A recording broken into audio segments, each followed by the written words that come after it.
Welcome to today's Explainer. We're jumping right into a story that honestly hits pretty hard. It's a deeply emotional narrative straight from our source material, all about ambition, sudden wealth, and the really devastating reality of what happens when we forget the exact people who helped us build it all. It's the kind of story that really makes you stop and reevaluate your own definition of success. So let's kick things off with a pretty crucial question.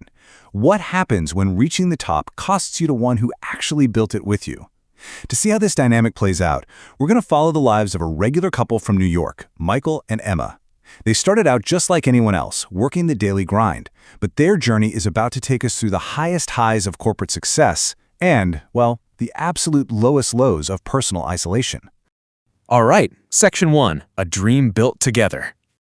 Picture this. They're living in a tiny New York apartment, and Emma has this huge dream of launching an online business. Now, Michael's support was absolutely unwavering. When she pitched him her vision, he didn't just give her a pep talk. You know, businesses take capital, right? Well, without even blinking, Michael handed over his entire life savings to fund her dream. And those early days? Rough. The business definitely didn't take off right away. They bled money for months. But Michael never complained once. He just kept encouraging her, day in and day out.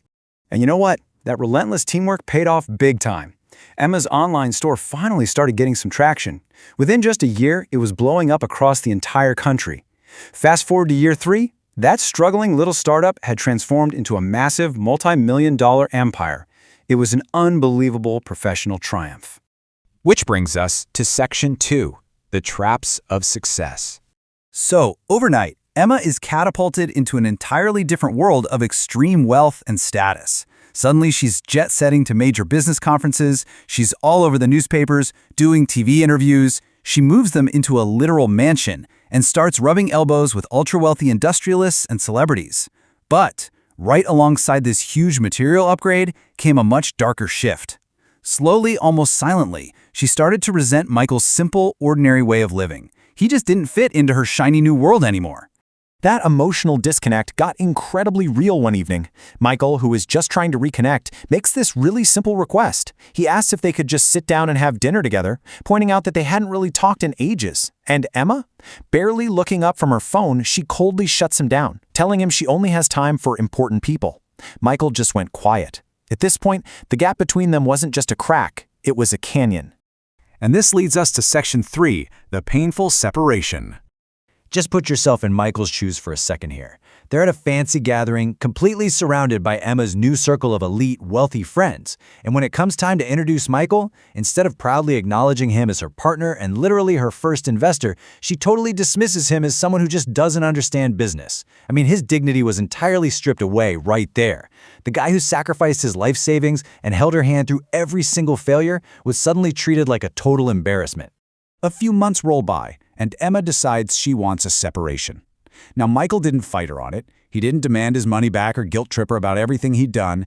With absolute quiet dignity, he basically just says, "If this is what makes you happy, I won't stop you." And he just left.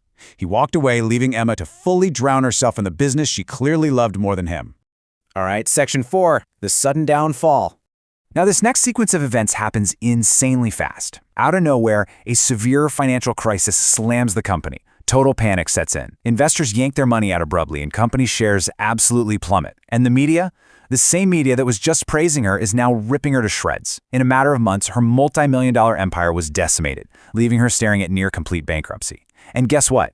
Just as fast as the wealth vanished, her brand-new celebrity friends totally ghosted her. So there she was, left with exactly what she had prioritized. Just things. Sitting all alone, crying in this massive, echoing mansion, she happens to find an old photo album. And as she flips through these beautiful pictures of her early days with Michael, the truth just hits her like a ton of bricks. She remembers the savings he gave her, how he held her hand through all those terrifying early failures. The realization of her own arrogance finally breaks her. Which brings us to Section 5, Discovering True Wealth.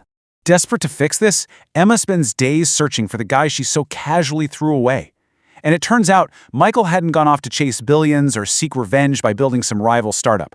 Not at all. He had moved to a quiet little town. And what was he doing? He was teaching real, practical life and business lessons to kids in the community. He was doing what he always did, building up people instead of bank accounts. When she finally tracks him down, that whole untouchable CEO facade is completely gone. She breaks down crying the second she sees him. She owns up to it all, admitting that her massive success totally blinded her to what actually mattered, and offers this really desperate, heartbreaking plea for forgiveness.